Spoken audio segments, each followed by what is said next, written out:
დავიბადე 1998 წლის 10 აპრილს ქალაქ ქობულეთში.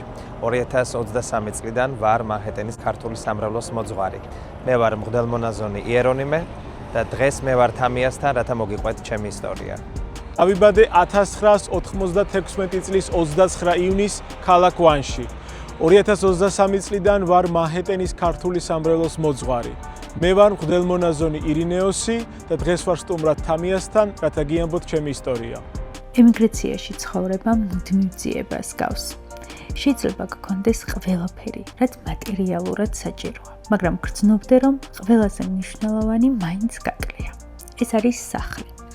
როცა ემიგრაციაში ვცხოვრობდი, მეც სულ ვეძებდი ამ შეგრძნებას.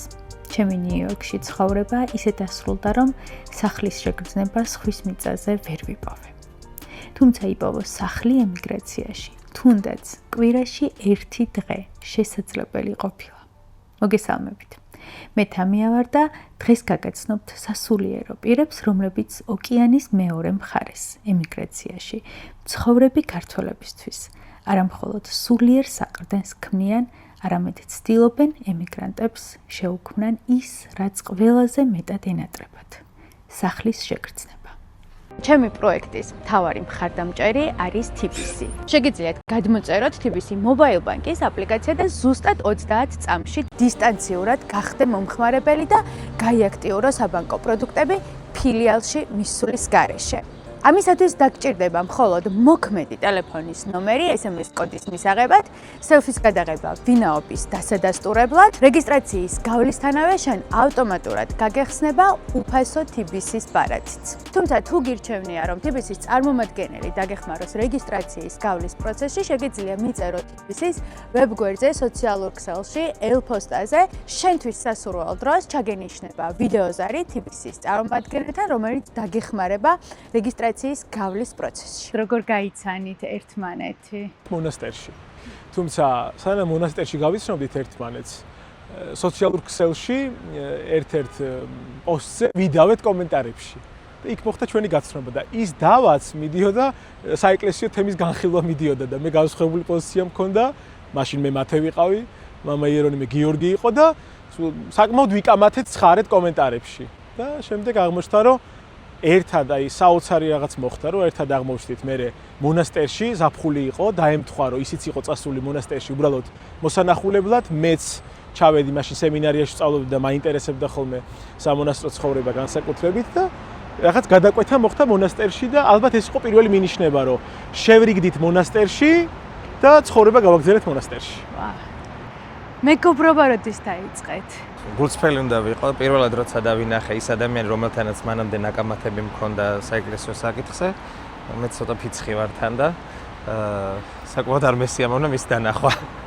მაშინ იცით რას მივხვდი, რასაც დღეს ადამიანები ხშირად ვერ ხვდებიან, რომ ჯერ ადამიანი უნდა გაიცნო პირადად. ადამიანის შეფასებიდან თავი უნდა შეიკავო, როდესაც არ იცნობ, განსაკუთრებით სოციალურ ქსელი ამ პრობლემას ქმნის მაინც ნებისმიერ ამ ეპოქაში, რაც დაიწყო სოციალური ურთიერთობები ადამიანებმა და აი მაშინ მივხვდი, რომ იცნობდი ადამიანს ეკრანს მიღმა სხვა არის, როდესაც გაიცნობ და ჩაუღრმავდები უფრო მის შინაგან სამყაროს, ის სხვა ადამიანს შეიძლება აღმოაჩინო და აღმოვაჩინეთ ჩვენ ერთმანეთი და მას შემდეგ მივხვდით, რომ ჩვენ გვიყვარდა ღმერთი, გვიყვარდა ეკლესია. როგორ მოხდა ამ გადაწყვეტილების მიღება? თქვენ იცით, რომ როდესაც სამონასტრო ცხოვრებას ირჩევს ადამიანი, განსაკუთრებით ერთში იცით, რომ დაიწყება სამონასტრო ცხოვრებისადმი ტოლვა, ეს თავიდან საიდუმლოა, ეს შენშია, ვერავის ვერ გაუმხელ, ვერავის ვერ გაანდობ, შეიძლება იპოვო თანამოაზრე და მე და მამა იერონიმეს გაგვიმართლა, რომ თანამოაზრები აღმოვჩნდით ამ გზაზე. მაგრამ არის მომენტი, რომ ამის მიღება შენს ირგვლივ ყველას უჭირს, მათ შორის მშობლებს, ოჯახს, მეგობრებს. ამიტომაც მოხდა ისე, რომ პირველ ეტაპზე, როდესაც გადავწყვიტეთ, რომ წავსულიყავით მონასტერში, ეს არავინ არ იცოდა და დავფარეთ, დავმალეთ, მათ შორის მშობლებისგანაც. იმიტომ რომ რაღაც ეტაპზე იცი, რომ გაუჭირდება მიღება და ალბათ ჯობია, რომ ამ განსაცდელს, რომ მათ ეს გაუჭირდება, თავი აარიდო. ყველას მივცემ რჩევას, რომ იქნებ ცადონ და გაესაუბრონ მშობლებს, იქნებ გამონახონ დიალოგი მათთან და მერე წავიდნენ მონასტერში. კარგი იქნება, ეს საუკეთესო ვარიანტი ვამბობ. მაგრამ თუ ეს არ მოხდება, როცა შინაგანი მოწოდება ძალიან ხმა მაღალია და როცა შინაგანად ძალიან მოწოდების სიმაღლე მწვერვალს აღწევს, მერე უკვე მიდიხარ იმაზე, რომ ღმერთი, ირჩევ ღმერთს. უპირველეს ყოვლისა მონაზნობა რა არის? შენ თავს გაურბიხარ. რაღაცის პოვნა გინდა, რაღაცას ახალს ეძებ, რაღაცის ახალის აღმოჩენა გინდა, შენი თავის უკეთ გაცნობა გინდა, შენ თავთან უკეთ ჩაღრმავება გინდა და ამისთვის არის საუკეთესო გზა მონაზნობა. განათლება და განათლების როლი სასულიერო ცხოვრებაში. მე როგორ ინფორმაციაც მაქვს, თქვენ თან მოღვაწეობდით და ასევე მუდმივად სწავლობდით. და ახლა დაასრულეთ კიდევ რაღაც ბოლო უნივერსიტეტი, ხო მგონი? აი მოგვიყევით. თელს ამ ამბებს. დიდი მამა, წმინდა კლიმენტი ალექსანდრიელი, რომელიც ამბობს ასეთ საოცარ სიტყვებს, რომ განათლებული და მორწმუნე ადამიანი მეგობარია ღვთისა. ცოდნით გაღრმავებული რწმენა არის სახლი, რომელიც არის მყარ საფუძველზე აშენებული. და ძალიან დიდ რამეს ძენს ადამიანს ეს თავის ცხოვრებაში. ჩვენი განათლება დაიწყო მართლმადიდებლობის სიღრმისეული შესწავლით და ეს უკავშირდება საბერძნეთს და მე ყოველთვის მადლიერი ვიქნები ამ ქვეყნის, იმიტომ რომ მე და მამა ირნეოსმა მრავალი წელი გავატარეთ იქ. არა მარტო მართლმადიდებლური ღვთისმეტყველების, არამედ შეგვესწავლა სხვა ქრისტიანული დენომინაციები, როგორ უყურებენ მართლმადიდებლობას, რათა ჩვენი პასუხები იმ კითხვებზე, რომელიც აქვთ ხოლმე ადამიანებს მართლმადიდებლობაში, ყოფილიყო უფრო ფუნდამენტური, იმიტომ რომ ძალიან მარტივია იყო მართლმადიდებლურ გარემოცვაში და მართლმადიდებლებს პასუხობდე კითხვებზე. მაგრამ როდესაც გადიხარ და მისიონერობას ეწევი, იქ არიან სხვადასხვა ქრისტიანული დენომინაციის წარმომადგენლები, არაქრისტიანები და ასე შემდგომ, რომელთაც აქვთ კითხვები და შენ უნდა გესმოდეს მათი კითხვის არსი, იმისთვის რომ მათ მართლმადიდებლობაზე მეტი მოუთხოვრო და გაუზიარო მართლმადიდებლობის მნიშვნელობა.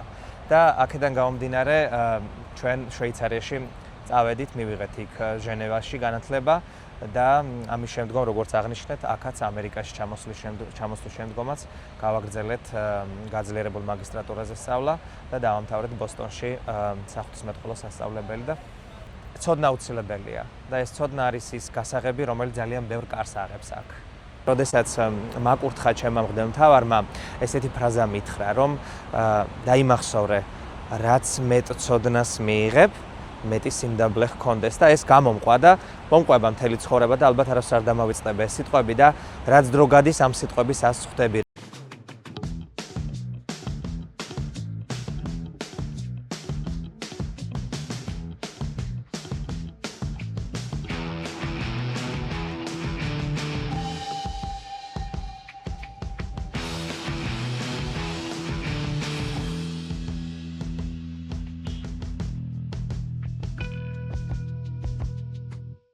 როგორ შემოვიდა ამერიკა თქვენს ცხოვრებაში და როგორ გახდით ამერიკაში ქართული ემიგრაციის ნაწილი? მე უფრო ვთხოვეთ, რომ იქნებ ჯერ დავამთავროთ ჟენევაში სწავლა და შემდგომ წამოვალთ ამერიკაში თქვენთან მსახურებისთვის და მოგცა ამისი ლოცვა კურთხევა მეუფსაბამ და დავამთავრეთ შვეიცარიაში და უკვე შემდგომში საბუთების გაკეთება, როგორც არის პროცესი და ჩამოვედით, ვიცხოვრეთ რაღაც პერიოდი მასთან ფილადელფიაში, სადაც მე უკვე მსახურობს. ძალიან კარგი მოგონებები მაკავშირებს, ძალიან მიყვარს იქაური მრევლი, ვინც იქ იყო და ძალიან დიდი სიყვარულით ვიხსენებ ახლაც თითეული ადამიანი. და ამის შემდგომ უკვე მე უკვე შემოგთავაზა ასეთი რამ, რომ არის მანჰეტენზე ესეთი ტაძარი, სივრცე, სადაც მინდა რომ დაგნიშნოთ, გაგაგზავნოთ და იქნებ როგორღაც აქციოთ, აი ქართველების შეკრების, ქართველების, ასე ვთქვათ, სულიერ ნავსაყუდელად. მივანდეთ სრულიად უფალს და ამავდროულად ვცდილობდით, რომ უფლის ხელები ყოფილიყავით. ანუ გამოვეყენებინეთ ღმერთს თავის ინსტრუმენტად და ძალიან დარდობდით ამავდროულად, რომ რა იქნება ხვალ. ძალიან ცოტა იყო, რა თქმა უნდა, ლოგიკურად მრევლი და ვფიქრობდით, რომ როგორ იქნებოდა ხვალინდელი დღე და თქვენ ნახეთ დღეს, ხომ? სად მივედით 2 წლის თავზე. და ამ წუთას სამრევლოში არაოფიციალური, ესე ვთქვათ, თვალსაზრისით ყავს სადღაც 200 მრევლი, ოფიციალურად რეგისტრირებული 150 ადამიანი მიაკუთვნებს ჩვენს სამრევლოს თავს. ხა როგორ განიხილება ეს საქართველოში, მაგალითად მრევლია ყველა, ვინც უბრალოდ ტაძარში დადის. აქ ესე არ არის. ამერიკაში მოგეხსენებათ განსხვავებულია რელიგიური ორგანიზაციებისადმი მიდგომა, რაც მოიცავს იმას, რომ ეკლესიას უნდა ჰყავდეს თითოეული მრევლი აღრიცხული იმისთვის, რომ იცოდეს ვინ მიაკუთვნებს ამ სამრევლოს თავს და არა მარტო აღრიცხული, არამედ ამ სამრევლოს აქტიური წევრი იყოს, ანუ ღებულობდეს საეკლესიო, ადმინისტრაციულ და სულიერ ცხოვრებაში მონაწილეობას. რა სირთულეები ახლავს თან იყო ემიგრაციაში მოღვაწე მონაზონი? ხშირად აქაურ სამრევლოებს ძალიან მარტივად უყურებენ საქართველოსდან და ხშირად ზოგი განიკითხავს მოძღვრებს და ასე შემდგომ. მაგრამ რა არის რეალობა? საქართველოში ყველა ფეხის ნაბიჯზე თითქმის არის ეკლესია. საქართველოში ადამიანს სახლიდან შეუძლია გადავიდეს ეკლესიაში ფეხით და არც დააგვიანოს სახურება და შემდგომ. აქ ემიგრანტს არ შეუძლია თავისი დრო შექმნას.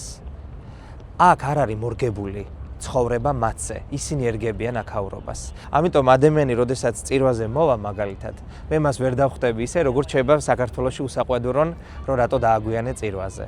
მე ვერ მოვთხოვ შეიძლება, რომ ის მკაცრი, ძალიან ისეთი მოთხოვნები, რომელიც შეიძლება ჰქონდეს ხოლმე სხვადასხვა მოძღვრებს, რატომ? შეიძლება მრევლი მოვიდეს შარლით თქვენთან წირვაზე.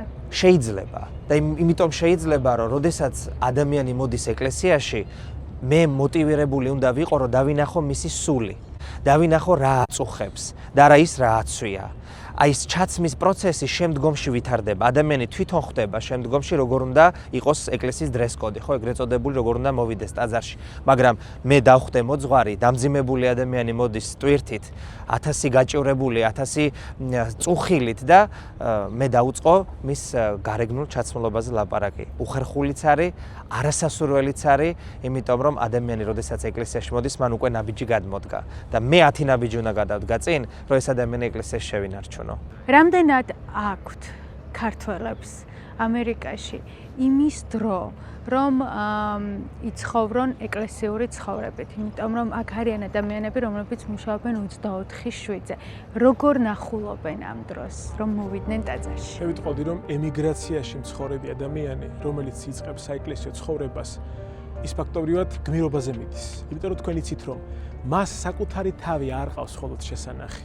მას მხოლოდ საკუთარ თავზე არ აქვს საზრუნავი.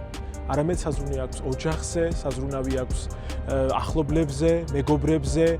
აქ ადამიანი აქ იცით რომ მარტო არ ცხოვრობს, ხანდახან შეიძლება საძინებელსაც კი მეორე ადამიანთან და ემიგრანტთან იზიარებდი, ხო? აქ ხო შენი პირადი სივრცე არ გაქვს. ამიტომაც მათი მსხვერპლი განსაკუთრებულია და ამიტომაც მივესალმებით მეც, მამაომაც ეს თქვა, მამა იერონიმი და მეც, რომ მივესალმებით რაც შეიძლება მათი ტვირთი შევამსუბუქოთ. მაქსიმალურად ვცდილობთ რომ ოღონდ მოვიდეს, ოღონდ შვება იპოვოს ეკლესიაში, ოღონდ რაღაც მცირედი ცვლილება მოახდინოს მის თავში და მივდივართ ყველა მსხვერპლზე. ყველა ის არის დაეწამოვიდეს ჩვენს მიმართულებით, ჩვენ განგვიკითხონ, ჩვენ ამისთვის გავილანძღოთ, ოღონდ ისინი იყვნენ კომფორტულად, ოღონდ ისინი მოვიდნენ. იმიტომ რომ თქვენ თუ ემიგრაციის მოძღვარი არ ხარ, შენ არ იცი რა არის ემიგრანტის ცხოვრება. არავის არ უსურვებ რომ ემიგრანტად იცხოვროს, მაგრამ ყველას უსურვებ რომ ემიგრანტებს გაუგონ.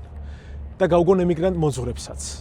იმიტომ რომ არ არის აქადვილი ცხოვრება და არ არის ისეთი ფერადი ცხოვრება, როგორიც იქედა ხშირად ჩანს. არ დავივიწყოთ ემიგრანტები და გთხოვთ საქართველოში ცხოვრებო, ჩვენო ოჯახის წევრებო, ჩვენო მეგობრებო, ჩვენო ახლობლებო. ემიგრანტებს თქვენი ყურადღება ძალიან ჭირდება. აი ემიგრანტები ხო ყველაფერს აკეთებენ თქვენთვის ხშირად.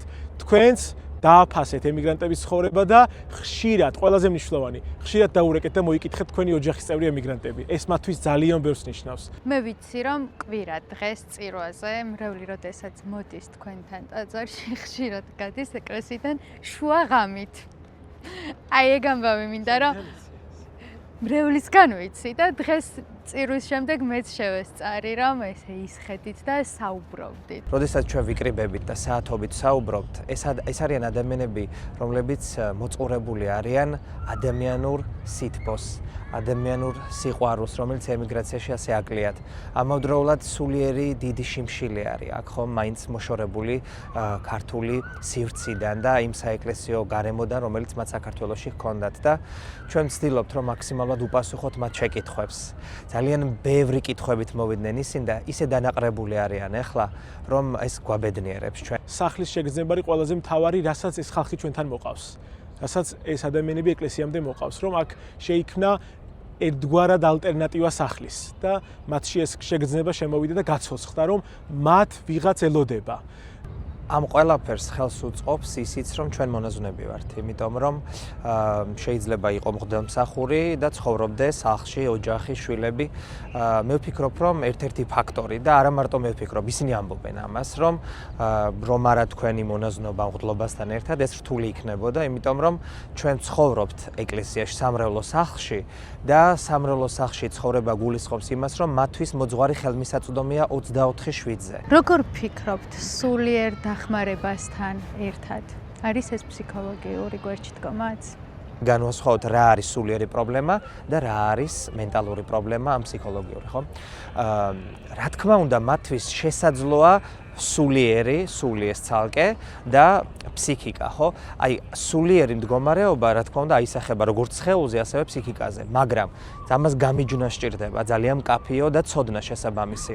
და აი ეს ცოდნა გვეხმარება იმაში, რომ როდესაც ადამიანი მოვა პრობლემით, შეიძლება მას მარტო სულიერმა დახმარებამ ვერ, ასე ვთქვათ, გაუწიოს დიდი შვება და დახმარება, არამედ მას დასჭირდეს ფსიქოლოგიური დახმარებაც. იყო ესეთი შემთხვევა, ქონდა ჩვენს პრაქტიკაში, რომ ადამიანს ქონდა რაღაც პრობლემა, ყველას ირგვლივ ეგონა ეს სულიერი პრობლემა მხოლოდ, მაგრამ მოძღვრებმა აღმოვაჩინეთ, მივხვდით, რომ ეს არ არის მარტო სულიერი პრობლემა, არის რაღაც ფსიქოლოგიურიც და ჩავთეთ სპეციალისტები ამაში და ეს ადამიანი გამოვიდა მდგომარეობიდან. სასულიერო პირის მოღვაწეობა ემიგრაციაში ძალიან დიდი პასუხისმგებლობაა. ეს ნიშნავს იყო ემიგრანტებისთვის საყრდენი, მაშინ როცა ისინი ყველაზე შორს არიან სახლიდან. აქ ეკლესია არის ადგილი, სადაც ადამიანები მოდიან სავსე მარტოობით, ნოსტალგიით და დაკარგული სიმშვიდით. ემიგრაციაში მღვდლობა მხოლოდ მსახურება არ არის. აქ ადამიანები რწმენას, იმედს, სულიერ სიმშვიდეს, საკუთარ თავთან და ღმერთთან კავშირს პოულობენ. სწორედ ეს პასუხისმგებლობა მოითხოვს ცოდნას და განათლებას. განათლება სასულიერო პირის ცხოვრებაში განსაკუთრებულ მნიშვნელობას ატარებს. და სწორედ აქ იკვეთება ყველაზე მთავარი, როცა ცოდნა, რწმენა და პასუხისმგებლობა ერთიანდება. იქ ჩნდება ის ძალა, რომელიც ემიგრანტებს აძლიერებს და უჩვენებს გზას, რომელიც ყველაზე მეტად სჭირდებათ. სულიერი სიმშვიდე, რაც ძალიან მნიშვნელოვანია, როგორ მიიღწევა?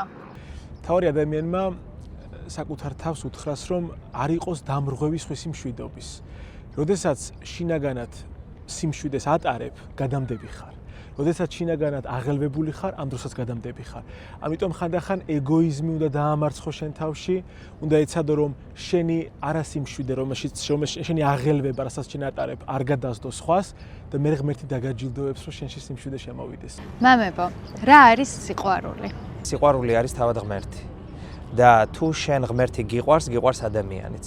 თუ ადამიანი გიყვარს, მაშინ ღმერთსაც შეიყვარებ, იმიტომ რომ ადამიანში უნდა ხედავდე ღვთისხატებას და მსგავსებას. ამიტომ სიყვარული თავგანწირვას მოითხოვს. სიყვარული მაშინ არის, როდესაც შენ მოიკლებ და სხვას მისცემ. თუ შენ ეგოიზმის ტყვეობაში იმყოფები და ამბობ, რომ გიყვარს, ეს სიყვარული არ არის. იგივე ქალის და მამაკაცის შემთხვევაში? ქალისა და მამაკაცის სიყვარულის შემთხვევაშიც ასეა, მონაზვნობაშიც ასეა და მეგობრობაშიც ასეა. მიყვარხარ ნიშნავს მე შენი ტვირთი შენთან ერთად უნდა ვზიდო. ეს ჯვარცმის გზაა. რა აზრის ხართ ქორწინებამდე, ანუ ჯვრის წერამდე თანაცხოვრებაზე? ანუ რა დადებითი და უარყოფითი თვისებები შეიძლება ჰქონდეს ქორწინებამდე თანაცხოვრებას წყვილში? ჩემს გაგებაში სიყვარული ნიშნავს პასუხისმგებლობის აღებას ურთიერთობაზე, ორივე მხრიდან. როდესაც ჩვენ საუბრობთ ოჯახზე, ეს არ არის გართობა, ხო ესეა? ეს არ არის რაღაც დროებითი. ჩემს გაგებაში ოჯახი ნიშნავს რაღაც სერიოზულის დაწყებას და იმის არ მიტოვებას. ეს იგივეა, რაც ჩემთვის მონაზვნობა. ერთხელ იწყებ და აღარასოდეს აღარ ასრულებ ვიდრე აღსასრულამდე. ამიტომ ცოლქრული ურთიერთობა უნდა ეფუძნებოდეს აი ამ სიყვარულის გაგებას ჩემს აზრში. შესაბამისად, ჩემთვის წარმოუდგენელი არის ურთიერთობა გქონდეს, თუნდაც ხორციელი და ეს გრძელდებოდეს მუდმივად რაღაც პარტნიორობის სახელით შენიღბული. არ ფიქრობთ, რომ ადამიანებმა ჯერ უნდა გაიცნონ ერთმანეთი, რომ შემდეგ აიღონ ის პასუხისმგებლობა, მთელი ცხოვრება ერთად გაატარონ თუ არა? ფიქრობ, რომ ერთმანეთი აუცილებლად უნდა გაიცნონ, არ უნდა აჩქარდნენ ქორწინების საკითხი, მაგრამ თანაცხოვრება ვინაიდან მოიცავს ხორციელ ურთიერთობას, მართლმადიდებელი ეკლესიისთვის და არა მარტო ზოგადად ქრისტიანობისთვის, ქორწინებისთვის წინა მოსამზადებელი ბრჭყალებში თანაცხოვრება არ მოიცავს ხორციელ გამოცდილებას ერთმანეთთან. არატრადიციული ორიენტაციის ადამიანებს რამდენად შეუძლიათ იყვნენ აღსარებლები? ეკლესია ყველას ელოდება. ეკლესია არის ყველასთვის. ეკლესია ღმერთმა განსაკუთრებულად და ექსკლუზიურად გარკვეული ერებისთვის, ჯგუფებისთვის და თემებისთვის არ დააარსა. ეკლესია ღმერთმა ყველასთვის დააარსა, რომ ყველამ მიიღოს შანსი გადარჩენისა და ცხონების. ადამიანი, როდესაც მოდის, ეს იგივე, როდესაც ექიმი საავადმყოფოში ელოდება პაციენტს სხვადასხვა პრობლემებით და სხვადასხვა, ასე ვთქვათ, განსაცდელით. ეკლესიაში მოსული ადამიანი ყველა არის ცოდვილი, იმიტომ რომ ერთადერთი უცოდვილი არის იესო ქრისტე. შესაბამისად, როდესაც მოდის ადამიანი, ჩვენ არ ვუყურებთ ტრადიციულ, არატრადიციულ ორიენტაციებს, არამედ ვუყურებთ, რომ ადამიანი როგორ ცხოვრობს, რა არის მისი მოწოდება და უნდა თუ არა მას ღმერთთან პერსონალური ურთიერთობა. ჩვენ ადამიანებს არ ყოფთ კატეგორიებად, არ ხდება ადამიანების მარგინალიზება. ნებისმიერი ადამიანი, ნებისმიერი მძიმე ცოდვით, თუ მსუბუქი ცოდვით მოსული ეკლესიაში არის მიღებული, კარები არის ღია, ყველა ადამიანს შეუძლია მოვიდეს, შეინანოს თავისი ცოდვა, ცოდვის დაცემა და შეუერთდეს იესო ქრისტეს ერთიან სხეულს, ანუ ეკლესიას. რა არის თავისუფლება? ჩემი ყველაზე საყვარელი პასუხის გასაცემი კითხვაა ხოლმე და განსაკუთრებით ბოლო პერიოდში, რაც პოდკასტი დავიწყეთ მე და მამა ირინაოსმა. იგივეს ვიმეორებ ყველგან, ექსკლუზიურს ვერაფერს ვერ ვიტყვი. თავისუფლება სიტყვა თვითონ გამოხატავს, რომ როდესაც ადამიანი არის თავისუფალი, არის თავის ბატონი. ეს უფალი ძველ ქართული სიტყვა, ხო? შესაბამისად, თავისუფალი ადამიანი არის ადამიანი, რომელსაც საკუთარი მე ყავს დამორჩილებული და არა საკუთარ მეს ყავს დამორჩილებული. ანუ ადამიანი, რომელსაც შეუძლია საკუთარი სხეულიც მართოს და სულიც. ადამიანი, რომელსაც შეუძლია საკუთარ თავს უარი უთხრას. აი, ცხოველი მოქმედებს ინსტინქტებით. ცხოველს არ შეუძლია, რომ ინსტინქტებს უარი უთხრას. ადამიანი ცხოველზე აღმატებულია იმით, რომ არის ღვთისხატება და მსგავსება რითი, რომ ისიც არის ღმერთის მსგავსად თავისუფალი. თუ ხარ ემიგრანტი და გაქვს თბილისის შესაბამისი ვალუტის ანგარიში, შენ შეგიძლია, რომ საკუთარ თავს გაუგზავნო ფულადი გზავნილი და კონვერტაციისას განსაკუთრებული კურსით ისარგებლო. პროცესი ზუსტად ისე მოქმედებს, როგორც თანხის საქართველოში გაგზავნისას. უბრალოდ მიმღებში უნდა მიუთითო საკუთარი თავი. ამ გზით შეძლებთ ნაღდი ფულის გაციფრულებას და შემდეგ უკვე მარტივად და დისტანციურად შეძლებთ ფინანსების მართვას. დაფარავთ კომუნალურებს, გადარიცხავთ თანხას, გახსნით ანაბარს და შეძლებთ თქვენვე აკონტროლოთ თქვენი ფინანსები. რა არის ის, რაც ყველაზე მეტად გსიამოვნებთ და გიყვართ თქვენს პროფესიაში? ესეც ხო პროფესიაა. პროფესიულად თუ შევხედავთ, ყველაზე მეტად რაც მე მსიამოვნებს არის ადამიანებთან ურთიერთობა. ჩემთვის ყველაზე დიდი სიამოვნება არის მოვუსმინო ადამიანებს, მივცე ჩემი მცირედი გამოცდილებიდან სულიერი რჩევა, ამავდროულად ვემსახურო მათ და როდესაც ვხედავ, რომ ადამიანი მოდის და იმედის თვალით გიყურებს და როდესაც შენგან წავად ამბობს, რომ მიფრინავს სიხარულით ბედნიერებისგან, ამაზე დიდი ბედნიერება რა შეიძლება იყოს. ამიტომ მე სიამოვნებას ვიღებ იმით, რომ ადამიანებს ვასიამოვნებ. აი, როდესაც ვიღაცისთვის ხარ იმედი, ეს არის ყველაზე დიდი სიამოვნება. როდესაც ვიღაც მოდის და გეუბნება, რომ აი ძალიან ადამიანურ ენაზე, აი მამაო, ძალიან მეიმედები. ეს ერთია, რომ ყველას ღმერთი გვეიმედება. აუცილებლად ღმერთი არის აუმავალი წერტილი, მაგრამ როდესაც შენ ადამიანი ადამიანურ ნდობას გიცხადებს, მე ვფიქრობ, ამაზე დიდი ბედნიერების მომჭებელი არაფერია. რა არის ყველაზე რთული სასულიერო პირის ცხოვრებაში? მომენტი, როდესაც შეიძლება შენ თვითონ დაგჭირდეს დახმარება. იმიტომ რომ ჩვენც ვართ ადამიანები, ჩვენც ვისმენთ ძალიან რთულ, კრიტიკულ აზრებს თუ ადამიანების პრობლემებს, გასაჭირს, ტკივილს, სევდას, ეს ყველაფერი შეშგროვდება. აი რაღაცაზე მქონია მომენტი, რომ მივდივარ მარტო ქუჩაში და სევდიანი ვარ, რაღაცაზე ვფიქრობ და ვეძებ რაღაც კითხვაზე პასუხს. თითქოს და არ საიდან. მოდის უცხო ადამიანი ქუჩაში, აქ ამერიკაში, ნიუ-იორკში, მანჰეტენზე, სრულად უცხო ადამიანი და ისეთ რაღაცას მეუბნება, რაც ჩემთვის იმ მომენტში, იმ წუთში იყო გადამწყვეტი. და მე ვთქვი, რომ აი ამ ადამიანის პირით მე ღმერთმა მითხრა რაღაც და ამიტომ ადამიანი, კლავ ადამიანი, იმიტომ რომ აი ყველაზე კრიტიკულ და კრიზისულ მომენტში ადამიანისთვის არის ღვთის ხელი. მაშინ როდესაც გენატრებად საქართველო და რაიმე ქართული, ნარუთან ტრადიცია, კულტურა, რა არის ხოლმე რასაკეთებთ? ერთმანეთს ურეკავთ, მრევლი, ჩვენ ერთმანეთს უკავშირდებით და როგორც აღნიშნეთ უკვე არაერთხელ, აქ ვიკრიბებით. აქ იქნება გარემო, რომელიც დროებით გვაბრუნებს სამშობლოში. აი ამ მეგაპოლისში, უცხო სივრცეში, აქ ქართველები ვიწყებენ, რომ არიან უცხოეთში. აი, როდესაც ადამიანი აი ამ ეკლესიის კარს გადაატრიალებს და შემოვა, თავი გონია საქართველოში. ტაძრის შემოსასვლელში ნახავთ, იქ არის დროშები და მათ შორის საქართველოს დროშა. აი მე სიამაყით ვიფსები ხოლმე და რაღაც სხვა გზნობა შემოდის, რომ აი მე მინახავს ხალხი ისე რომ ადამიანები მას აკეთებენ, მაგრამ არ იციან რომ მე მათ ვხედავ ფანჯრიდან. აი რომ ჩერდებიან, პირჯვარს იწერენ და რომ ემთხვევიან დროშას და აგზელებენ გზას, ან შემოდიან ტაძარში. ნუ ეს საოცარი კადრი იშლება შენ თვალწინ. თქვენი ცხოვრება რომ ფილმი იყოს, რა ჟანრის იქნებოდა და რას დაარქმევდით? ფილმი ვერ იქნებოდა, სერიალი უნდა ყოფილიყო, იმიტომ რომ ჩვენი მეგობრები ამბობენ ხოლმე, რომ იმდენ ეპიზოდს მოიცავს ჩვენი ცხოვრების სხვადასხვა მონაკვეთი და იმდენი რამ გავიარეთ, ამ აღარ არის მოკლე დრო, მაგრამ მოკლე დავარქვათ, მაინც მოკლე დროში, რომ ერთ ფილმში ალბათ ვერ შეეტევოთ. ეს უნდა ყოფილიყო უცებად სერიალი. ეს ჩემს ტყუები არ არის, ჩემი მეგობრები ამბობენ ამას. ჟანრი? მრავალპროფილური ალბათ. ჟანრი? თავი საშინელებათა არ იქნება. საშინელება არ იქნება. სახელი? ძაბსიუჟეტიანი. ძაბსიუჟეტიანი. ხანდახან კომედიაც, ხანდახან ტრაგედიაც, ყველაფერი. ეგ არის, მე ვფიქრობ, რომ ყველა ჟანრის მოიცავდა. ხო. სერიების და მიხედვით. მინდა გითხრათ ჩემს მეგობარ კომპანიაზე, რომელიც გვერდში დამიდგა, რომ იმიგრაციის ისტორიები გამიშუქებინა. კავია პლუსიც ცდილობს, რომ იმიგრანტებს ყოველთვის კონდეს ქართულ კულტურასთან შეხება და თქვენ შეგიძლიათ რომ შეხვიდეთ ამ საიტზე და ნახოთ ქართული ფილმები, სერიალები.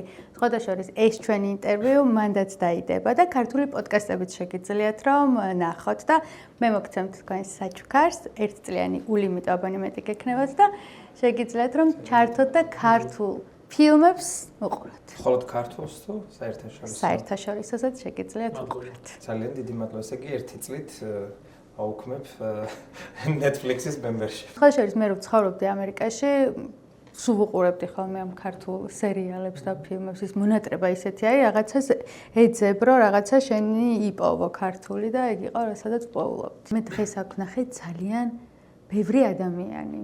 არ ვიცი რამდენიმე თვეში როგორ დაეტევით, იმიტომ რომ თქვენი ეკლესია არის ძალიან პატარა და ლამაზი. რას აპირებთ ამ შემთხვევაში?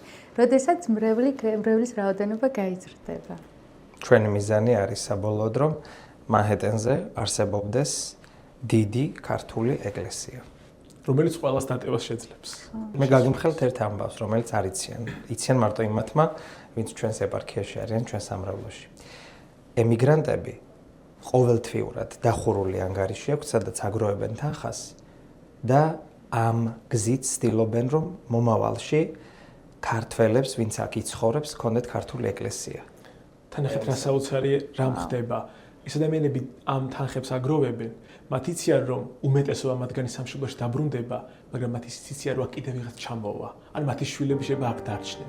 ამიტომ მათ ისინი უშენებენ ქართულ ეკლესიას. იმიტომ რომ ეს ყველაფერი ჩვენ შეიძლება წავიდეთ აქედან, მაგრამ ეს დარჩება და ის იტყვის თავის სიტყვას მომავალში აქ, როგორც ერთხელ თქვით უკვე სამყაროს ცენტრში.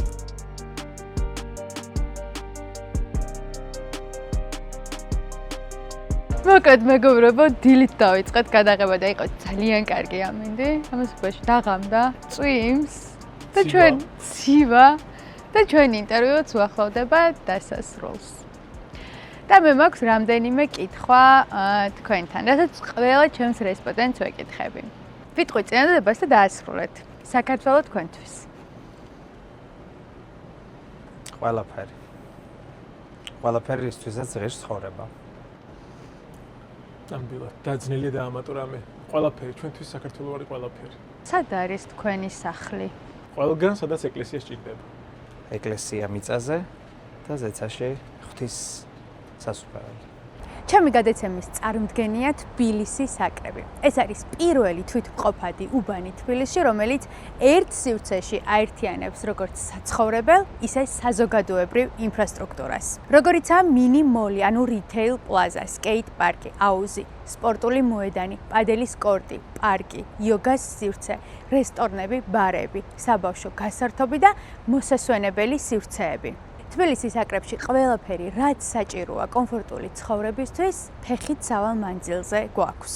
თბილისის საკრები ეს არის ახალი უბანი თბილისში, რომელიც ასე ძალიან გვჭირდებოდა. თბილისის საკრები მდებარეობს ორ ყველაზე პრესტიჟულ ადგილას, ვაკეცსა და საბურთალოს შორის. ნაფეტროებისკენ მიმავალ გზაზე უნივერსიტეტის ქუჩიდან 2 წუთის სავალზე. ემიგრანტებს ხშირად აქვთ გაორება.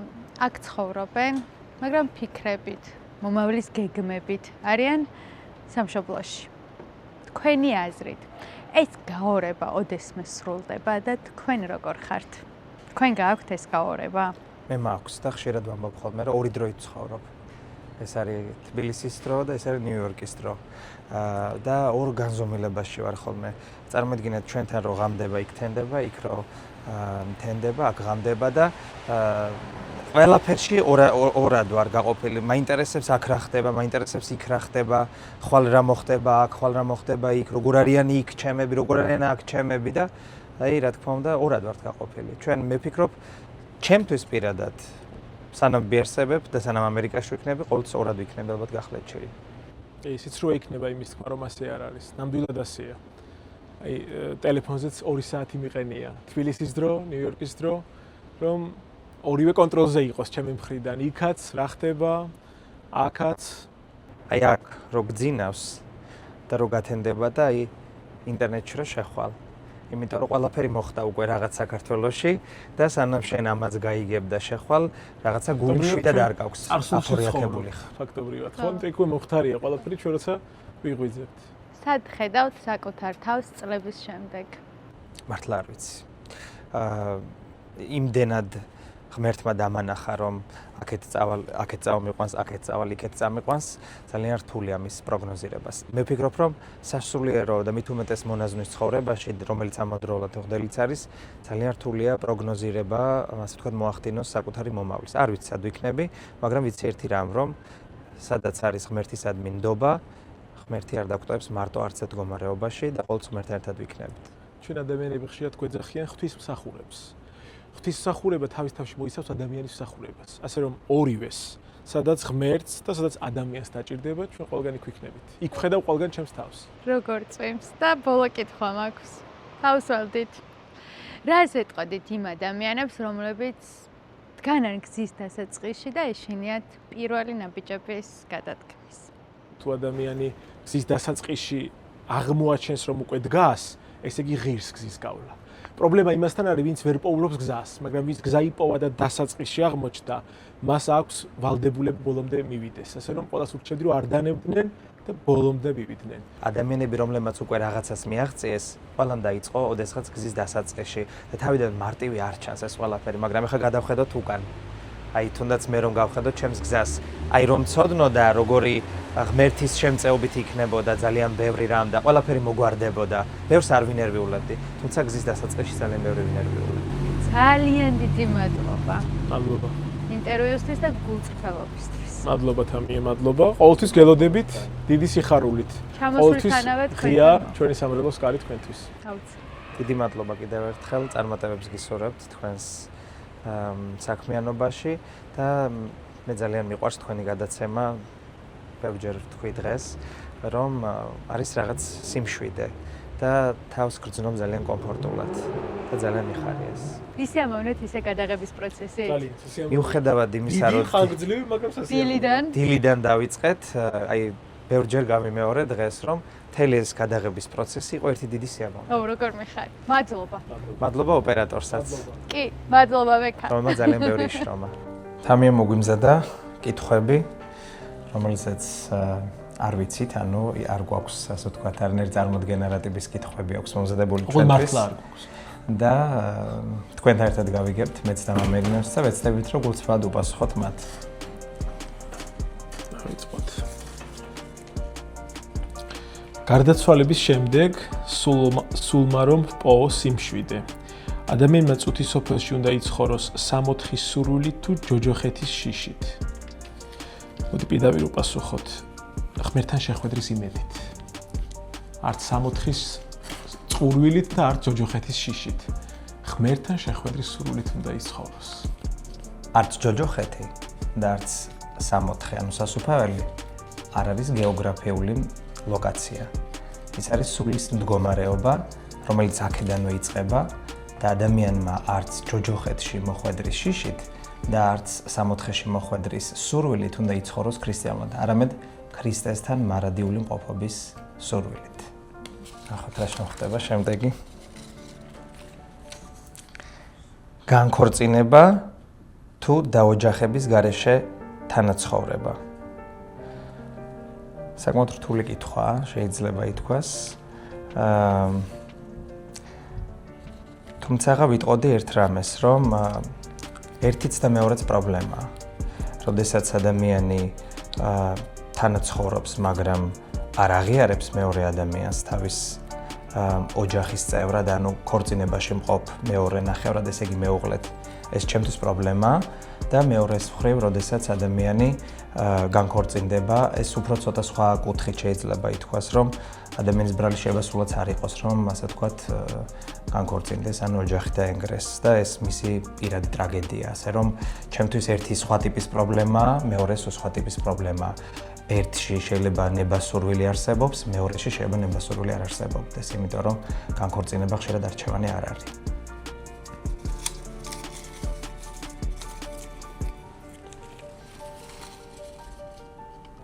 ამერიკის მოქალაქეობა თუ საქართველოს მოქალაქეობა? ორივესი. თუმცა არჩევანი ერთზე თუ უნდა გავაკეთო, რა თქმა უნდა საქართველო. რა თქმა უნდა მირჩევნია საქართველოს მოქალაქეობა ვიყო მთელი ჩემი ცხოვრება. მაგრამ ორივეს ვისურვებდი.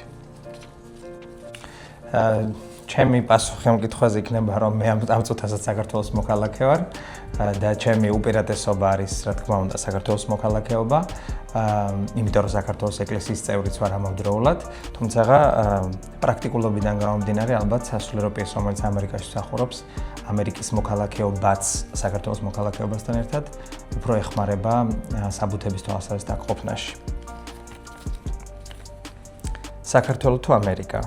რა თქმა უნდა, საქართველო. რა თქმა უნდა, საქართველო და მე მგონი მთელი ეს ჩვენი საუბარი რაც იყო საქართველოზე იყო, ამერიკაშიც ვეძებთ საქართველოს და ამერიკაშიც ქართულ გარემოს ვქნით, ასე რომ რა თქმა უნდა საქართველო. ღრმა მადლიერებით და დიდი სიყვარულით, რა თქმა უნდა, ამერიკისადმი, იმიტომ რომ ვერ იცხოვრებ აქ თუ არ გიყვარს ეს ქვეყანა, ძალიან მიყვარს მე ეს ქვეყანა, ძალიან დიდ პატივს ვცემ ამ ქვეყანას, თუმცა არჩევანი რა თქმა უნდა საქართველოზე გეთდება. ქართველი მრევლი არის ყველაზე სპეციფიური მრევლი, იმიტომ რომ თქვენ ალბათ იცით ეს კითხვა რატომაც მე მივხვდი რატომაც არის, იმიტომ რომ ჩვენ არა მარტო ქართველებთან გვიმსახურია, სხვადასხვა ეროვნების ადამიანებთან გვიმსახურია. ქართველი მრევლი არის ყველაზე ღვთისმოშიში მრევლი, მე ესე ვიტყოდი. ზოგადად ადამიანს რწმენა აქვს სულში, მაგრამ ვიტყოდი რომ ქართველებს სულთან ერთად რწმენა აქვს სისხლში. და მე ვფიქრობ, რომ სისხლი თელს ორგანიზმს მოიცავს, არ არის ადგილი, არ არის უჯრედი, სადაც სისხლი არ არის და თუ არ არის მკვდარია და მე ვიტყოდი, რომ ქართველის რწმენა მარტო სულში არა, ძარღვებში გადის და თელს ხელს გვებავს. საყვარელი ქართული ფილმი. ერთი უნდა ვთქვა აუცილებლად, მანდარინები. საუზმე თუ ვახშამი? ვახშამი. იმიტომ რომ საუზმეს არ ვჭამ უკვე ერთი სადღაც 3 წელი ან 4 და ჩემს რუტინად იქცა, იმიტომ რომ მივხვდი, რომ საუზმის გამოტოვებით საკმაოდ უფრთხილდები წონას. მაგრამ ვახშამმა არ უნდა შეავსოს გამოტოვებული საუზმე და სადილე ხანა. და თან ვახშამი ასოცირდება ჩემთვის საინტერესო ადამიანებთან ერთად გასვლასთან და მათთან ერთად ვახშმობასთან. ამიტომ რა თქმა უნდა ვახშამი, იმიტომ რომ ვახშამზე ბევრი საინტერესო იდეა იბადება. კი, მეც ვახშამს ვემხრობი. ეს ეპიზოდი იყო ემიგრაციაში მოღვაწე მამებზე, რომლებიც მანჰეტენზე ერთ პატარა ეკლესიაში აერთიანებენ უამრავ ქართველს. მე ღრმად მჯერა, რომ ეს ინტერვიუ დარჩება ემიგრაციის მემატიანეს, რომელიც ისაუბრებს ქართულ ტაძარზე ნიუ-იორკში, რომელიც ემიგრანტების ძალისხმევით აშენდა. ყველა ემიგრანტის გზა უნიკალურია, სავსე ბრძოლით, არჩევანით და იმედით. თუ შენც გაქვს სათქმელი, თუ გინდა რომ შენი ხმა და ისტორია სამშობლოში გაიგონ და დარჩეს ემიგრაციის მემატიანეს, შეგიძლია მოგვწერო. შემდეგი შეიძლება იყოს შენ.